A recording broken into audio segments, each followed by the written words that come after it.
It was Memorial Day, about 50 years ago. I was being super mom, taking my 4 children and 4 of their friends to Six Flags, and about 6:30 in the evening, after a full day, who is it?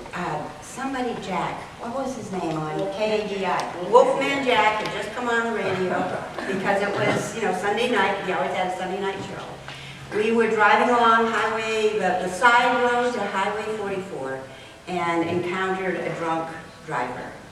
And in order to avoid a head-on collision, I drove the car into a chain link fence, but instead he broadsided the car, and that was where my daughter Amy was sitting. And Amy and I, ever since, have gone through a healing journey together. And one of the first things that we did, after she got out of the hospital and had gone through some of the first surgeries, we went to see Rocky III.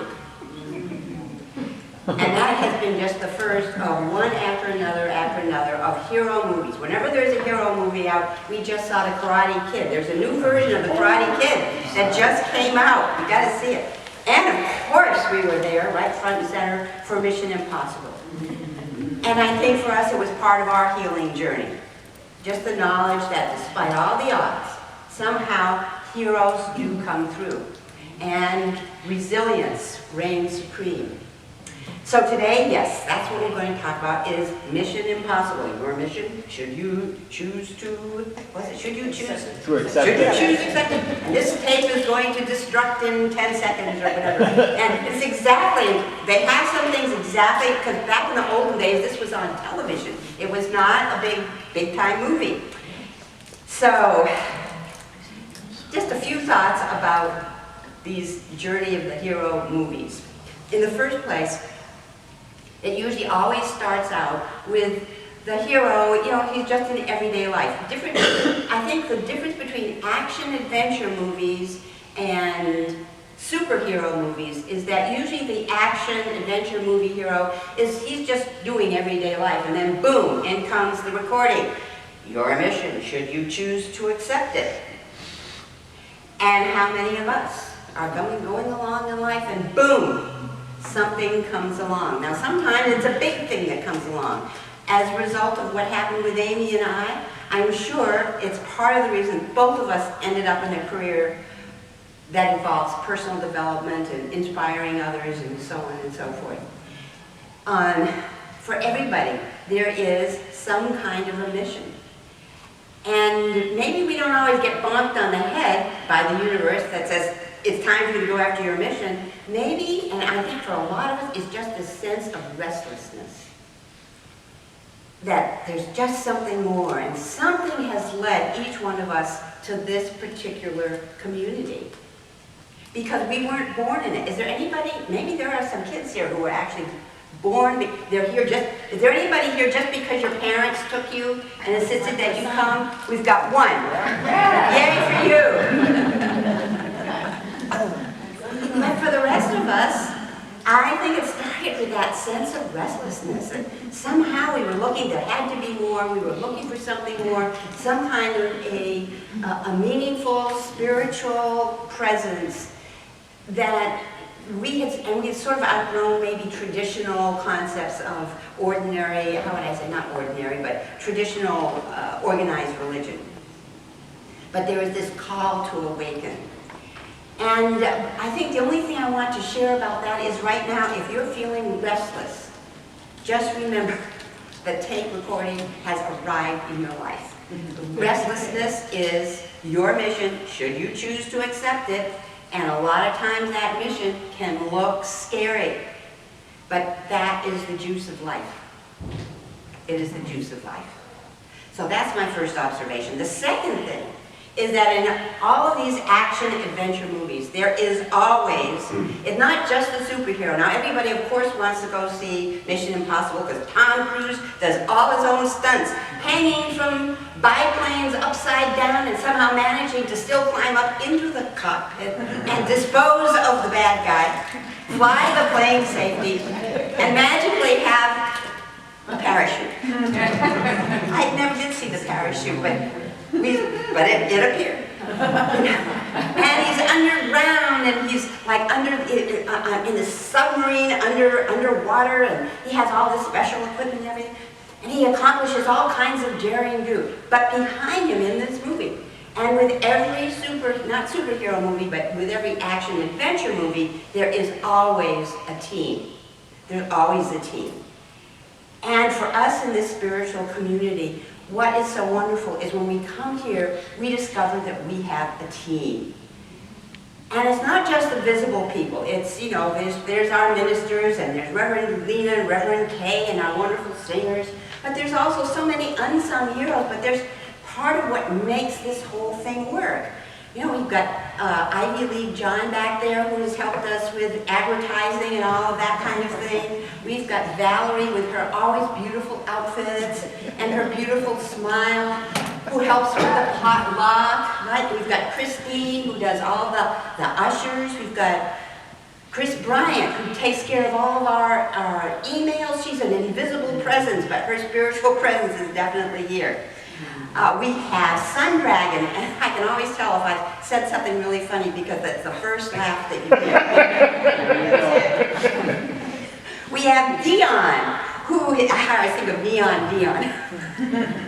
But we have Dion, whose light shines brightly and always is smiling and always has something very positive to say and is a great communicator.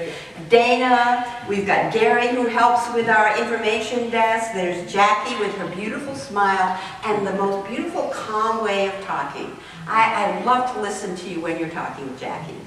And let's see, we've got Mary with her cake. She can't be with her, we'll have to do without it today, but she's always here with her cake. And we have Angie Hooks and Elaine Afada, and if you ever wanted to have a cheerleading team and Linda Bales, you go to them and there's everybody knows. You go to these people and they will cheer you on. But that is the diversity of gifts. Oh, and then there's John, who gives great hugs too. Okay, so one of the best things about being part of this is that we all are surrounded by a team.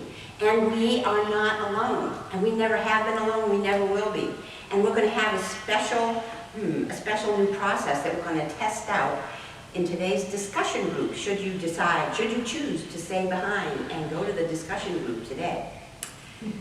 Another thing that action-adventure heroes always have is some kind of high-tech gadget. Of course, James Bond always was outfitted with special watches and special pens with poison darts and all this kind of thing. Luke Skywalker had his lightsaber. Indiana Jones had his whip, except on one occasion where he chose an alternative, method of disposal instead. You know, and Tom Cruise, of course, when he goes under the sea, he has a special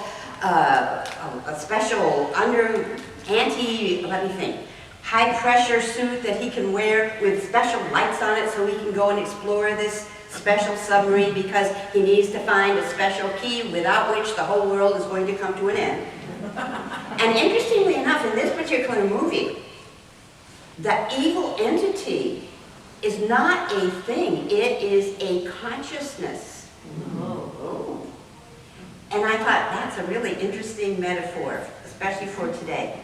And why it is so important for all of us to have our higher consciousness and to be guided by spiritual consciousness instead of the dark side. So our high-tech gadgets, we've got them. The most important thing is they're useless unless we use them. Affirmations.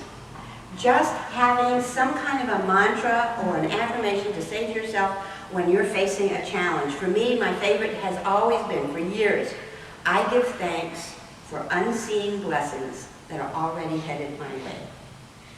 And it's just a sign that I have faith and I have trust that it's going to get better, whatever that situation is.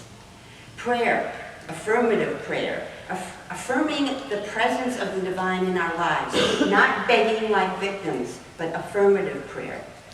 Meditation, some form of self-awareness, whatever self-awareness form it might be just sitting and listening to our thoughts, it might be journaling, it might be listening to music, a gratitude journal, but those spiritual practices are so important. Those are the things that help us move along on our spiritual practice.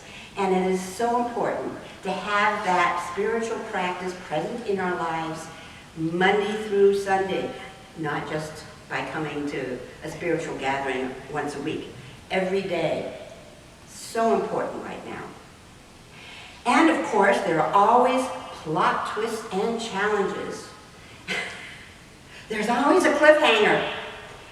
I think it was last year, Amy and I went to see supposedly the last Fast and Furious movie. It was Fast and Furious X, which meant 10. That was the one. It was going to be one. So we go to the movie, we're watching the whole movie, and at the very end of the movie, our hero is driving on a truck over a huge viaduct between two mountains. And just as he's driving it, an explosion is going off, and the bridge is about to blow up, and it's the end of the picture. So we have to wait till Fast and Furious X1. So there's going to be obviously another one. It was not really the last one. There's always a cliffhanger. Literally in that case almost. And in every movie there comes a point where you think, oh my gosh.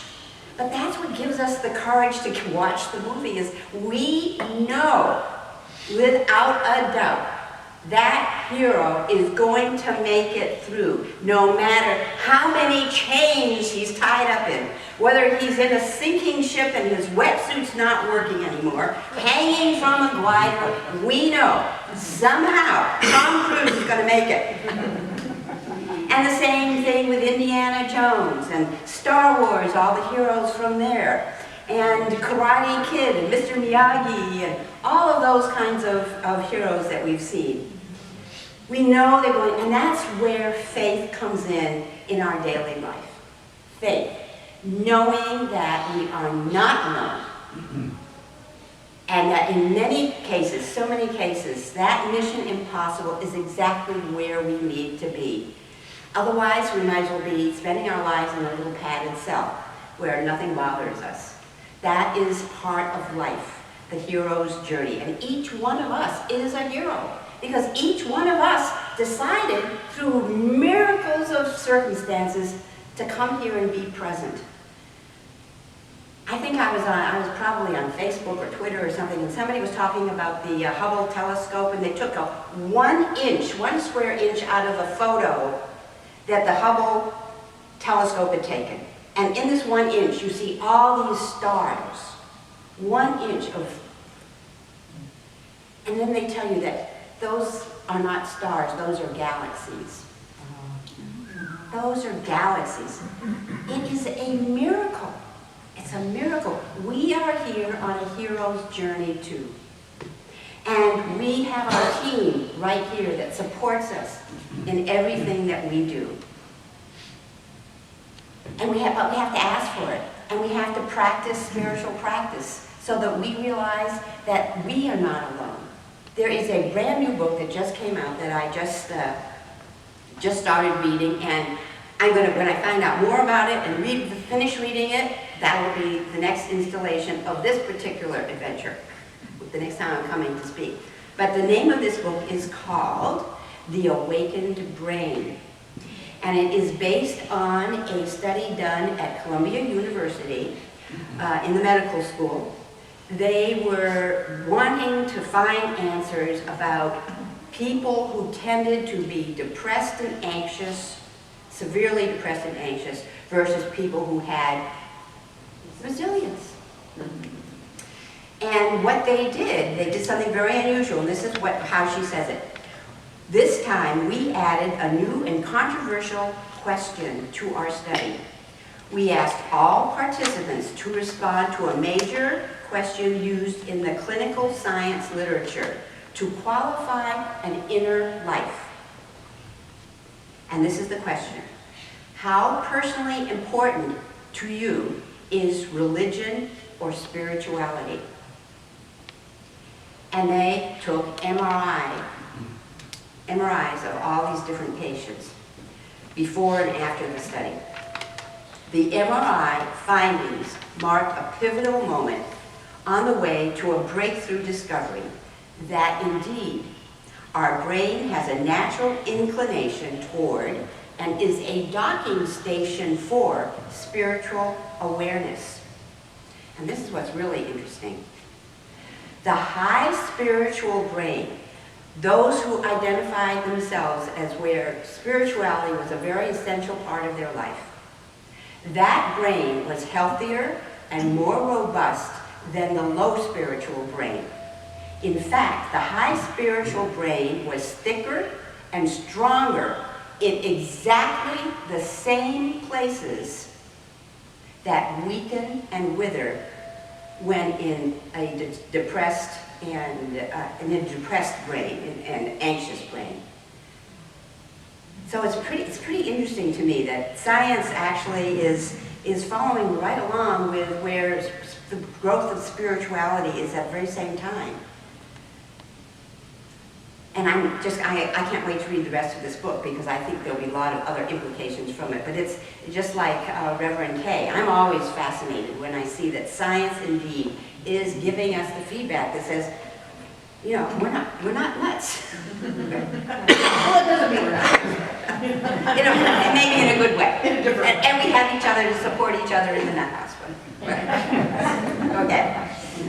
So, in the end of every one of these movies, it's not like the hero rides off into the distance. In every one of these movies, and I think this is particular important and particularly something that's present for action-adventure heroes. They don't ride off into the sunset. It is always a coming together.